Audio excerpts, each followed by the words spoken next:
The automatic click of my car doors locking was the loudest sound I had ever heard. I was trapped in my own vehicle, and those two glowing white eyes were staring at me from the back seat. I knew right then that fleeing the house hadn't saved me. The house wasn't haunted.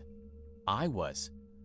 I slammed my foot on the gas. The tires screeched as I backed out of the driveway, hitting the mailbox in a panic.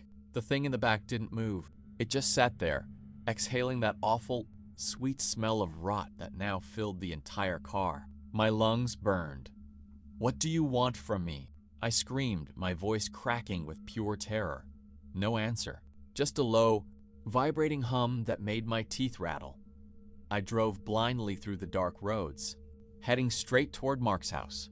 Even though I saw him back at the house with an unhinged jaw, my brain was in complete denial. I needed help. I needed someone to tell me I was just losing my mind. 10 minutes later, I pulled into Mark's driveway. The house was completely dark. I jumped out of the car, leaving the engine running, and sprinted to his front door. I pounded on the wood with both fists. "Mark, open up!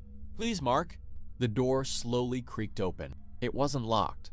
I stepped inside, the darkness wrapping around me like a heavy blanket. I felt my way to the living room and flipped the light switch. Nothing happened. The power was out here too. Suddenly, my dead phone vibrated in my pocket. It shouldn't have been able to. The screen lit up, showing a text message from an unknown number. It was a video file. With shaking fingers, I pressed play. The video showed a dimly lit room. It was Mark's kitchen. The camera panned down to the floor where a pale, distorted figure was dragging something heavy. It was Mark. His body was lifeless, his eyes wide and blank. The timestamp on the video showed it was recorded 3 hours ago. Cold sweat washed over me.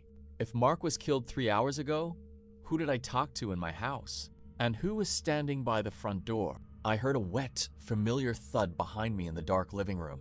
The smell of rot hit my nose, stronger than ever. Two glowing white eyes blinked, open in the shadows right in front of me. The entity opened its mouth, but it didn't use its own voice this time. It used Mark's exact voice, perfectly clear and normal. "I told you." "Man," the entity whispered from the dark. "Old houses creak. It's totally normal.